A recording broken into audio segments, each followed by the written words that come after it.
믿음의 가족 여러분 평안하셨습니까? 오늘 저는 하나님이 기뻐 받으시는 참 예배라고 하는 제목으로 말씀을 드리겠습니다. 여러분, 교회에 저희가 왜 갑니까? 말할 것도 없이 저희가 교회 가는 이유는 그 메인 목적은 예배 드리러 가는 것입니다.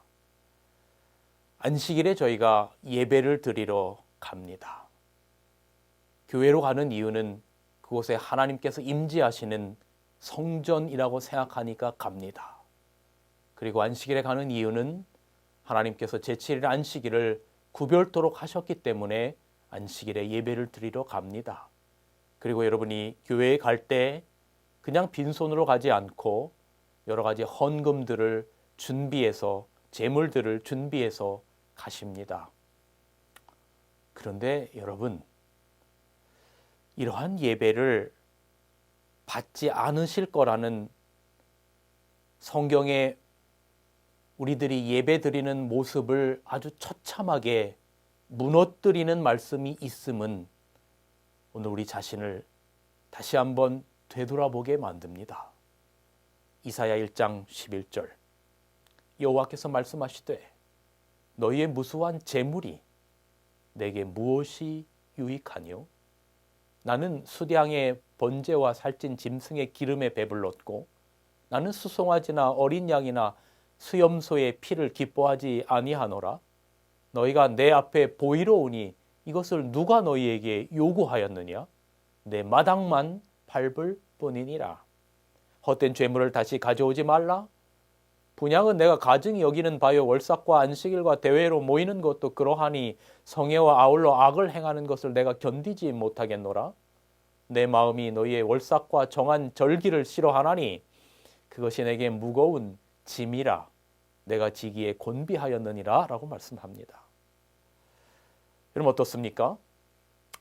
오늘 우리가 매 안식일에 정해진 날 바로 그 제7일 안식일에 주님이 계신 성전에 여기서 말하는 재물을 가지고 나왔는데 잘못하면 그 모든 것이 하나님의 마음의 기쁨을 드리지 못할 수가 있다라고 말하는 것입니다. 물론 여기서 말하는 월삭과 절기와 안식일은 절기 안식일을 말하는 것임을 우리는 알고 있습니다. 제7일 안식일을 말하는 것이 아님을 알고 있어요. 그러나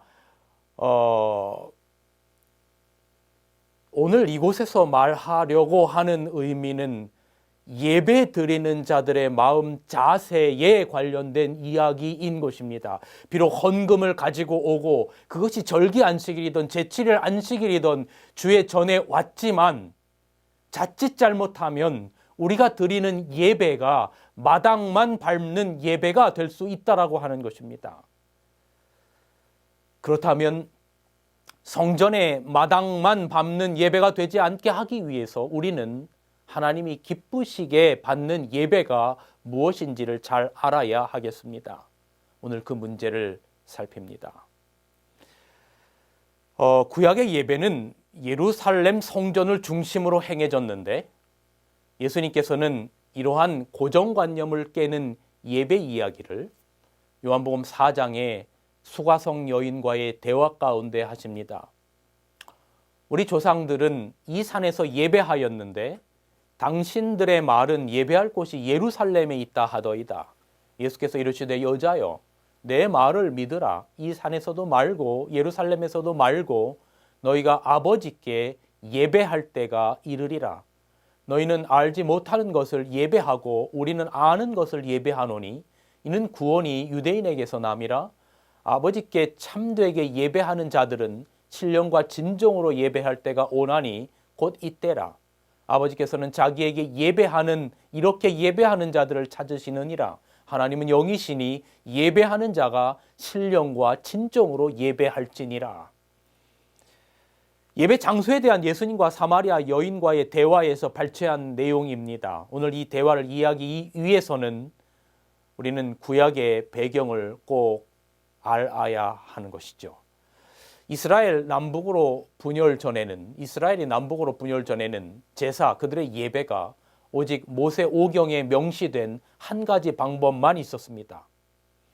신명기 16장 5절에는 유월절 제사를 내 하나님 여호와께서 내게 주신 각 성에서 드리지 말고 오직 내 하나님 여호와께서 자기 아들을 두시려고 택하신 곳에서 내가 애굽에서 나오던 시각 곧 초저녁 해질 때에 유월절 제물을 드리라 라고 기록합니다. 여기서 택하신 장소는 예루살렘을 가리킵니다. 그리고 후에 이 예루살렘의 성전이 세워지죠. 그렇게 이스라엘의 예배의 중심은 예루살렘 성전이 되었습니다. 그러나 이스라엘의 예배 중심이었던 예루살렘 성전은 솔로몬 사후에 나라가 남북으로 분열되면서 변화를 겪게 됩니다. 북방 이스라엘의 수도는 사마리아였는데 이스라엘 왕 오므리 통치 기간 중에 처음으로 불려지게 된 것입니다. 비록 적은 지파, 유다와 베냐민 지파였지만 예배 장소와 방법의 정통성은 남방 유다가 유지하고 있었는데 북방 유다의 여로보암이 자신의 권력을 유지하려고 하는 목적으로 예배의 장소와 때를 변경하게 됩니다. 그 기록을 한번 보시겠습니다. 열왕기상 12장 26절에서 33절입니다. 그 마음에 스스로 이르기를 나라가 이제 다윗의 집으로 돌아가리로다. 만일 이 백성이 예루살렘에 있는 여호와의 전에 제사를 드리고자 하여 올라가면 이 백성의 마음이 유다 왕 된 그 주 르호보암에게 돌아가서 나를 죽이고 유다 왕 르호보암에게로 돌아가리라 하고 이에 계획하고 두 금송아지를 만들고 무리에게 말하기를 너희가 다시는 예루살렘으로 올라갈 것이 없도다. 이스라엘아 이는 너희를 애굽 땅에서 인도하여 올린 너희의 신이라 하고 저가 또 산당을 짓고 레위 자손 아닌 보통 백성으로 제사장을 삼고 8월 곧 그 달 15일로 절기를 정하여 유다의 절기와 비슷하게 하고 저가 자기의 마음대로 정한 달 곧 8월 15일로 이스라엘 자손을 위하여 절기를 정하고 베델에 쌓은 단에 올라가서 분향하였더라 라고 기록합니다. 하나님께 반역을 일삼던 북방 이스라엘은 이렇게 예배의 장소와 예배의 시간과 제사장도 일반인으로 하고 모든 것들을 다 바꾸고 이렇게 망령되이 살았던 북방 이스라엘은 여러분이 잘 아시는 것처럼 BC 722년에 아시리아에 의하여 멸망을 당하고 그리고 남방 유다도 바벨론에 의해서 BC 605년, 597년, 586년 3차례에 걸쳐서 세 차례에 걸쳐서 침공을 통해 멸망당합니다. 이때 성전의 대부분은 파괴되어서 페르시아 왕조의 고레스, 다리오, 아닥사스다의 3차에 걸친 성읍 성전 재건령이 있기까지 폐허로 남게 됩니다. 유대인과 사마리아인이 수백 년 원수처럼 지내게 된 결정적인 원인이 바로 이제 성전 재건축과 관련되어서 일어납니다. 성전을 다시 재건할 때 사마리아인들은 그 일에 동참하기를 원했습니다. 하지만 남유다 사람들은 그 요청을 거절하지요. 이 부분에 관해서 시대서한 188페이지에는 그 상황을 이렇게 설명을 합니다. 예루살렘의 성전이 에스라 시대에 재건되었을 때에 사마리아인들이 그 건축에 유대인들과 합류하기를 원했다. 그들은 이 특권을 거절당했으며 그 후로 두 국민들 사이에 극렬한 증오심이 싹트기 시작했다라고 기록합니다. 그리고 그 후 북방 이스라엘은 그리심산에 예루살렘 성전에 필적하는 성전을 세우고 그리고 거기서 나름대로의 모세의식에 따라서 예배를 드립니다.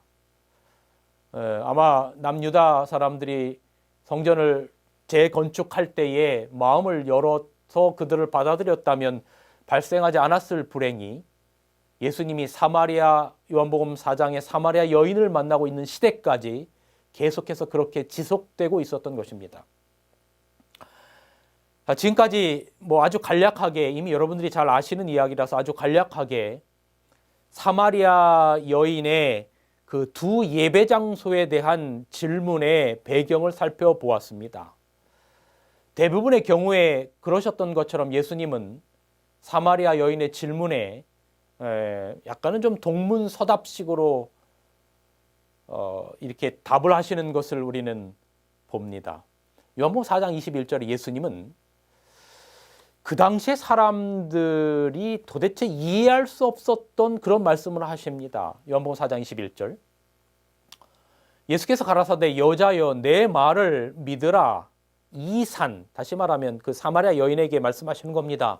내 말을 믿으라. 이 산, 다시 말하면 너희들 이 북이스라엘 리마라고 하는 그 산, 다시 말하면 그리심산에서도 말고, 그 다음에 남유다 사람들이 예배드리는 장소로 지목된 예루살렘에서도 말고 너희가 아버지께 예배할 때가 이르리라라고 말합니다. 유대인도 사마리아인의 장소도 아닌 예배가 있다면, 유대인의 것도 사마리아인의 것도 아닌 예배가 있다면 그것이 도대체 무엇일까요?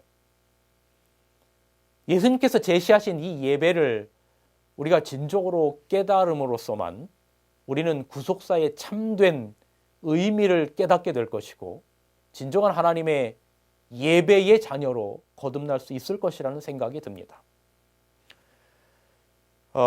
그 예배는 요한복음 4장 23절에 아버지께 참으로 예배하는 자들은 신령과 진정으로 예배할 때가 오나니 곧 이때라. 아버지께서 이렇게 자기에게 예배하는 자들을 찾으시느니라 라고 말씀하셨습니다. 신령과 진정으로 예배하는 것이라 라고 하셨습니다. 유대인들이 말했던 것처럼 어떤 정해진 날짜, 정해진 장소가 아닌 곳에서, 북이스라엘 그리심산도 아니고 그들이 정해놓은 예배일도 아니고 남유다의 이 정해진 어떤 6월절에 예배 드리는 날이나 어떤 그들이 말했던 예루살렘 성전 그 장소가 아닌 곳에서 신령과 진정으로 드려지는 참 예배가 있다고 지금 사마리아 여인에게 예수님께서 말씀하시는 겁니다. 그리고 그때가 이때라 하셨습니다. 사람들에 의해서 저주가 선포된 곳 사마리아의 우물가에 저주받은 사람들에게서조차도 멸시를 받는 한 여인 앞에 인류를 죄악에서 구원할 인류의 왕이 앉아 계셨습니다. 그곳이 아무리 저주받은 곳이라도, 왜냐하면 남유다 사람들이 북이스라엘을 아주 싫어했고 또 사마리아, 더군다나 또 그 중에서도 사마리아 사람들 중에서도 손가락질을 받는 바로 그 수가성 여인이 있는 바로 그곳, 그것이 사람들의 눈에 의하여, 사람들의 이목에 의하여, 사람들의 생각에 의하여 아무리 저주받은 곳이라도 예수님께서 직접 그곳으로 가셔서 그 여인을 만나시는 그 수가성 여인 그 우물가 앞은 거룩하신 주님으로 인해서 거룩한 장소, 성소가 되었습니다. 저는 제가 신학교 다닐 때 저를 가르치셨던 교수님 한 분이 성소를 이렇게 정의하셨는데 그 정의가 지금도 제 마음속에서 떠나지 않아요. 성소는 사형수 자식을 둔 어머니가 그 아들과 함께 하기 위하여 아들이 갇혀있는 감옥 울타리 옆에 만든 움집이다 그랬어요. 이게 무슨 이야기입니까? 저 신학교 다닐 때 그 사형수들 그 부모님들의 심정을 그린 그 수기집이 있어서 저희를 가르쳤던 교수님이 읽어보라 해서 제가 읽어보니까 사형수 자식을 둔 그 어머니가 그 자식이 그 추운 겨울에 제대로 불도 없는 그런 옛날에는 얼마나 더 이 감옥이 상태가 여러 가지 안 좋았겠습니까? 제대로 먹지도 못하고 춥고 고생하지 않습니까? 아들만 그대로 둘 수가 없는 겁니다. 그래서 그 사형수 자식을 둔 어미가 아들의 그 감옥 울타리 옆에다가 움집을 하나 짓고 그 추운 겨울에도 불도 떼지 않고 제대로 먹지도 못하면서 아들과 함께 하기 위하여 움집을 짓는 이야기가 나오는데 그 교수님께서 이렇게 표현하신 거죠. 성소라고 하는 것은 사형수 자식을 둔 어미가 그 아들과 함께 하기 위하여 감옥 옆에다 만든 움집이다. 여러분, 모든 사람들에게 버림을 받았던 그 사마리아 한 여인, 그 여인을 가련하고 불쌍히 여기셔서 예수님께서 그 여인과 함께 하시는 바로 그 장소는 하나님께서 거하시는 거룩한 성소가 되었던 겁니다. 거룩한 날 안식일에 성전에서 만나지 못했던 메시아, 대부분의 많은 가련하고 불쌍한 사람들이 요한복음 4장의 이 참 처량한 이 수가성 여인이 안식일에도 성전에서 제대로 만나지 못했던 그 메시아, 그 사마리아 여인, 그 여인은 일상의 날에 사람이 없는, 사람을 피하기 위하여 뜨거운 한낮에 아무도 없는 그 시간에 사람을 만나기 싫어서 우물가에 물을 기르러 갔던 그 여인은 바로 예수님으로 말미암아 그곳에서 메시아를 만나는 놀라운 장소가 되는 것이죠.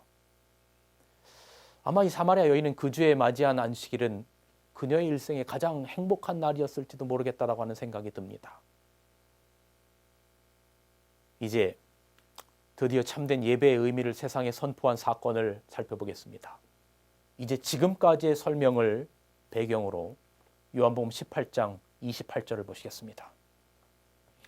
요한복음 18장 28절입니다. 저희가 예수를 가야바에게서 관정으로 끌고 가니 새벽이라. 저희는 더럽힘을 받지 아니하고 유월절 잔치를 먹고자 하여 관정에 들어가지 아니하더라. 여러분, 예수님은 공생의 기간 동안에 4번의 유월절이 있었는데 그 중에 이번이 마지막 유월절이었습니다. 이 유월절의 의미가 더욱 깊은 것은 다니엘 9장에 예언된 마지막 한 일의 절반에 대한 예언의 성취를 정확하게 이루고 바로 그것이 이때를 가리키고 있기 때문에 그렇습니다. 예수님은 마지막 한 일의 절반에 해당하는 AD 31년 유대력 1월 14일에 성경의 예언을 이루려 예루살렘에 입성하셨습니다. 유대인들은 이전까지 소나 양 같은 정결한 짐승으로 제사를 드렸습니다. 그 짐승들은 모두 흠없는 예수님을 표상하는 것들이었어요. 그런데 그들은 예수님을 사마리아인 귀신 들린 자로 취급하면서 요한복음 8장 48절에 그렇게 기록하지 않습니까? 예수님을 사마리아인이나 귀신 들린 자처럼 취급하면서 예수님을 정죄하였어요. 죄인으로 정죄하였어요. 유월절은 이스라엘의 3대 절기 중에 하나로 출애굽 사건을 기념하여 지키던 명절입니다. 유월절을 지키려면 부정함을 입어서는 안 되었습니다. 여러분, 로마라고 하는 나라는 다니엘 7장에 기록된 아주 무서운 짐승으로 표상된 나라입니다. 그들은 하나님의 나라와 성소를 짓밟는 사단의 백성으로서 이스라엘 사람들이 증오하는 원수였습니다. 그러므로 빌라도의 관정에 들어가려면 치명적인 부정함을 입게 되어서 유월절 예식에 참여할 수 없게 되는 것입니다. 그래서 그들은 그들의 정결함을 유지하기 위해서 그들이 죄인으로 정한 예수님을 부정한 로마의 관정에 밀어넣고 그 관정의 자신들은 거룩하게 유월절을 지키기 위하여 들어가지 않은 것입니다. 믿음의 가족 여러분, 우리는 여기서 감동받지 않을 수 없는 하나님의 은혜를 깨닫게 됩니다. 잠시 전에 말씀드렸던 남유다 사람들에 의하여 저주받은 장소였던 사마리아, 바로 북이스라엘, 그것도 모든 북이스라엘 사람들조차도 꺼려했던 그 사마리아 여인, 수가성 여인을 만나기 위하여 예수님께서 그곳으로 가셔서 그곳이 거룩한 하나님의 성전, 하나님의 장소, 영혼을 살리는 곳이 되었던 것처럼 이스라엘 사람들이 예수님을 저주받은 로마의 나라 빌라도의 관정에 예수님을 밀어넣고 버렸지만 그 관정이 예수님을 결단코 더럽히지 못했습니다. 오히려 예수님으로 인해 빌라도의 관정은 구원을 이루기에 충분한 하나님의 성소가 됩니다. 예수님이 없는 거룩한 날과 거룩한 장소는 아무런 의미를 갖지 못하는 것입니다. 예수님이 없는 어떤 날과 예수님이 없는 어떤 장소는 아무런 의미가 없는 것입니다. 성경은 이렇게 그 사실을 묘사하고 있습니다. 마태복음 21장 42절, 예수께서 가라사대 너희가 성경에 건축자들의 버린 돌이 모퉁이의 머릿돌이 되었나니 이것은 주로 말미암아 된 것이요 우리의 눈에 기이하도다 함을 읽어본 일이 없느냐. 예수님을 버리는 어리석은 유대인의 행동 때문에 오히려 이방인들이 유대인들이 누렸어야만 할 복을 누리게 됩니다. 사도 바울은 로마서 11장 11절에 저희의 넘어짐으로 구원이 이방인에게 이르렀다라고 하였습니다. 시대소망 727페이지에는 본의 아니게 구속주를 만나 영혼의 문턱까지 체험했던 바로 빌라도의 행운에 대하여 이렇게 기록하고 있습니다. 빌라도는 진리를 알고자 하는 열망을 가지고 있었다. 그러기에 그의 마음은 복잡해졌다. 그는 구주의 말씀을 열심히 붙잡았으며 그의 마음은 참으로 진리가 무엇이며 어떻게 얻을 수 있는지를 알고 싶은 욕망으로 마음이 흔들렸다. 여러분, 언제나 예수님을 마음에 모시고 사시기 바랍니다. 그곳이 어느 곳이든 여러분이 있는 곳이 여러분의 마음 가운데 예수님께서 거하시면 그것이 거룩한 성소가 될 수 있습니다.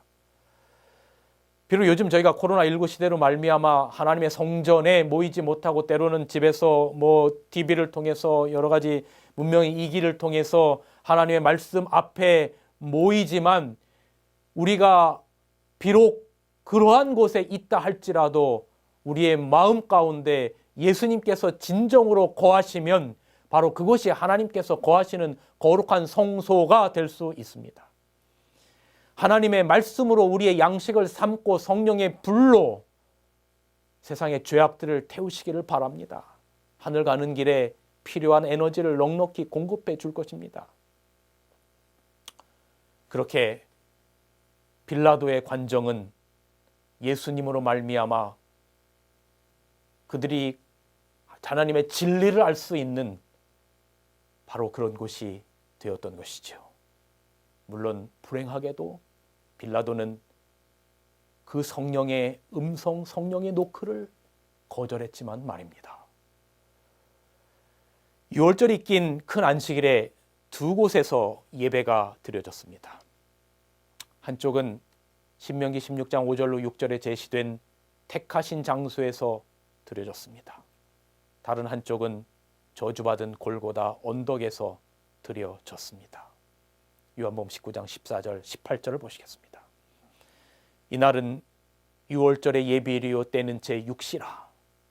빌라도가 유대인들에게 이르되 보라 너희의 왕이로다. 저희가 소리 지르되 없이 하소서 없이 하소서. 저를 십자가에 못 박게 하소서. 빌라도가 하로되 내가 너희 왕을 십자가에 못 박으랴. 대제사장들이 대답하여 하되 가이사 외에는 우리에게 왕이 없나이다 하니 이에 예수를 십자가에 못 박게 저희에게 넘겨주니라. 저희가 예수를 맡음에 예수께서 자기의 십자가를 지시고 해골 히브리 말로 골고다라고 하는 곳에서 나오시니 저희가 거기서 예수를 십자가에 못 박을세. 다른 두 사람도 그와 함께 좌우편에 못 박으니 예수는 가운데 있더라. 여러분, 하나님은 저주받아 버려진 곳 골고다 언덕을 참된 예배 장소로 지목하셨어요. 왜냐하면 그곳에 하나님의 아들 예수님이 계셨기 때문입니다. 그곳에는 예배를 위해서 모인 사람은 하나도 없었습니다.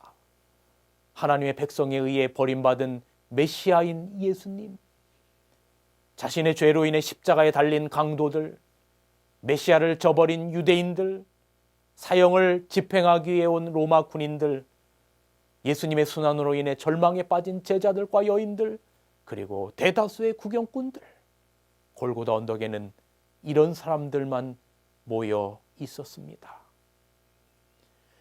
비록 의도한 바는 아니지만 사람들은 인류 역사상 가장 신령한 예배를 바로 그 골고다 언덕에서 예수님의 십자가의 그 장면 가운데 경험하였습니다. 그 악한 강도는 우주의 왕과 함께 자신의 마지막을 보내는 행운을 얻었습니다. 여러분, 이것을 은혜라고 하죠. 죄가 더한 곳에 은혜가 넘친다고요. 가장 흉악한 죄인이 지구상에서 가장 아름답고 고귀한 예수님 자신을 산 제사로 드리는 십자가의 예배에 참여했어요. 그래서 거기에서 구원이 이르렀습니다. 내가 오늘 나와 함께 낙원에 있으리라. 그런데 여러분, 같은 곳에 있던 또 다른 강도는 마당만 밟는 예배자가 되었던 것입니다. 로마의 백부장은 하필이면 그날의 예수님의 사형 집행관이 되었습니다. 하지만 우주의 왕을 죽여야 하는 가장 저주스러운 일로 인해 그는 오히려 영생을 얻는 행운의 사람이 되었어요. 제사장만이 죽일 수 있었던 어린 양을 성경이 저주하는 나라의 관원인 이 사람이 표상이 아닌 하나님의 어린 양을 하나님께 드리는 제사장이 된 것입니다. 그는 하나님을 향해 신령한 예배의 함성을 올립니다.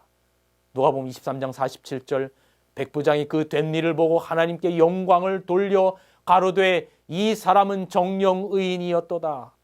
마태복음 27장 54절, 백부장과 및 함께 예수를 지키던 자들이 지진과 그 되는 일들을 보고 심히 두려워하여 가로되 이는 진실로 하나님의 아들이었도다 하더라.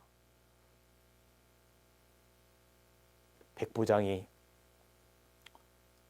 예수님을 죽여야 하는 역할을 맡았던 그 백부장이 오히려 그분이 누구인지를 깨닫고 하나님께 영광을 돌리고 하나님을 찬송하고 예수님을 하나님의 아들로 인정하고 마음으로 받아들였던 그 인류 역사상 가장 완벽했던 그 예배를 통하여 구원을 받게 된 것입니다. 여러분, 인류 역사상 가장 온전한 저주받은 곳에서 드려졌던 십자가 예배에 동참했던 백부장의 바로 그 부르짖음. 이 부르짖음은 마지막 시대의 모든 백성이 겪게 될 경험과 동일한 것입니다. 요한계시록 14장의 새 천사의 기별의 핵심은 하나님의 영광과 창조주 예수님을 마음에 모시고 경배하는 것입니다. 또 보니 다른 천사가 공중에 날아가는데 땅에 거하는 자들 곧 여러 나라와 족속과 방언과 백성에게 전할 영원한 복음을 가졌더라. 그가 큰 음성으로 가로되 하나님을 두려워하며 그에게 영광을 돌리라. 이는 그의 심판하실 시간이 이르렀음이니 하늘과 땅과 바다와 물들의 근원을 만드신 이를 경배하라 하더라. 십자가의 그 거룩한 예배. 그러나 한편에서 정해진 시각과 정해진 장소에서 드려졌던 메시아를 예수님을 인정하지 않고 드려졌던 양을 잡았던 그 예배, 갈보리 언덕에서 그 두 예배가 드려졌었죠. 그러나 모세의 율법에 의하여 정해진 장소 예루살렘과 정해진 시간 양을 잡아서 드렸던 그 예배는 바로 십자가에서 드려진 그 예배로 말미암아 온전하게 표상이 원형을 만남으로 말미암아 그 예배는 성소의 휘장이 찢어지고 성전이 무너짐으로 말미암아 사라지게 되었어요. 그리고 그 십자가 예배로 말미암아 구원이 온 세상에 이르렀고 백부장도 강도도 구원받는 역사가 일어났고 그리고 인류 역사상 창세기 3장 15절의 예언을 이루었던 그 엄청난 구속의 역사가 완성되고 난 다음에 십자가에 죽으시고 사흘 만에 부활하신 예수님은 감람산 위에서 하늘로 승천하셨습니다. 이제 지상 성소는 성소의 휘장이 찢어지고 성전이 무너짐으로 말미암아 양이 도망가고 그 모든 표상은 원형을 만남으로 말미암아 그 역할을 다하여 패하고 참된 대제사장 예수님께서는 인류의 구속 사업을 마치시기 위하여 하나님 보좌 우편 하늘 성소로 들어가셨습니다. 여기 히브리서에 이렇게 기록하고 있습니다. 염소와 송아지의 피로 아니하고 오직 자기의 피로 영원한 속죄를 이루사 단번에 성소에 들어가셨느니라. 그리스도께서는 참 것의 그림자인 손으로 만든 성소에 들어가지 아니하시고 오직 참 하늘에 들어가사 이제 우리를 위하여 하나님 앞에 나타나시고, 히브리서 9장 12절 24절 기록하고 있습니다. 이제 예수님께서 하늘 성소로 올라가시고 하나님 보좌 우편에 앉으셨어요. 그리고 이제 온 인류를 위한 중보 사업을, 모든 성소 지성소의 봉사를 다 마치시면 올라가심을 본 그대로 지상에 다시 재강림하실 겁니다. 가로되 갈릴리 사람들아 어찌하여 서서 하늘을 쳐다보느냐. 너희 가운데 하늘로 올리우신 예수는 하늘로 가심을 본 그대로 오시리라 하였느니라. 여러분, 우리는 하늘 성소 봉사가 마치려고 하는 시점에 살고 있어요. 이 성소 봉사가 마치면 불의한 자는 불의하고 의로운 자는 의롭다라는 선언과 함께 모든 인류의 운명이 결정되고 예수님께서 재림하실 것입니다. 우리는 그날이 가까웠음을 예언의 말씀과 징조를 통해서 분명히 바라봅니다. 세상 곳곳에서 재림의 징조로 가득히 채워지고 있어요. 지금 이 순간 우리가 해야 할 일은 하늘의 안약을 발라 우리의 형편을 정확히 깨닫고 하나님께 대한 참 예배를 회복해야 할 때입니다. 혹시 우리는 자신의 메시아를 버리고 성전으로 가서 헛된 예배를 드리던, 재물을 가지고 갔지만, 정해진 시기에 갔지만 마당만 밟았던 이사야의 고백처럼, 그런 유대인들처럼 원형이 이 땅에 오셔서 십자가에 죽으시는 엄청난 역사가 일어남에도 불구하고 받아들이지 않고 헛된 예배를 드렸처럼 십자가에 그 당시에 들어졌던 그 무너졌던 휘장이 찢어졌던 그 예배처럼 예배드리는 사람들이 되어서는 안 될 것입니다. 성전 마당만 밟을 뿐이라고 하는 이야기를 들어서는 안 될 것입니다. 비록 택하신 날에 택하신 장소에서 제사를 드렸지만 가인의 예배처럼 그들의 예배는 하나님께서 간합하지 않으셨습니다. 왜입니까? 바로 안식일의 주인이신, 성소의 주인이신 예수님을 버렸기 때문에 그렇습니다. 성소의 휘장이 찢어짐에 너무나 깜짝 놀라서 양 잡던 칼을 힘없이 떨어뜨렸던 바로 그날 제사장의 모습은 우리의 가슴을 아프게 만듭니다. 저주받은 곳 골고다에서 드려진 신령한 예배, 그 예배를 깊이 명상합시다. 예수님께서 수가성 여인에게 신령과 진정으로 드려질 예배, 그리심산도 아니고 예루살렘도 아닌 곳에서 드려지는 신령과 진정으로 드려지는 예배, 그 십자가의 예배를 깊이 명상합시다. 그리고 우리 자신을, 우리의 몸과 마음을 온전히 주님의 영광을 위해서 드립시다. 그리고 예수님께서 우리 마음 가운데 언제나 동행하도록 그렇게 사십시다. 시간과 물질과 마음을 거룩히 구별합시다. 예수님이 피 흘리신 그곳 골고다, 그곳에서 우리는 예루살렘 성에서 결코 찾을 수 없었던 구원의 기쁨과 희망을 찾았습니다. 그곳에 바로 우리의 소망, 우리의 구세주 예수님이 계셨기 때문입니다. 자신을 제물로 드려서 인류를 구원할 심판을 기쁨으로 만든 그 십자가를 오늘 우리는 보았습니다.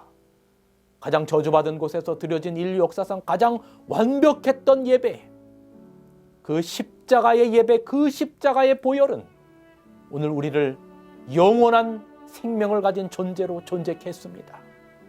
이것이 여러분과 제가 살아가는 힘이 되시기를 바랍니다. 그리고 유대인들처럼 정해진 때와 정해진 장소에서 예배를 드렸지만 예수님 없는 헛된 예배의 주인공이 되지 마시고 신령과 진정으로 예배하는 주인공들이 되시기를 간절히 바랍니다. 말씀을 줄이겠습니다.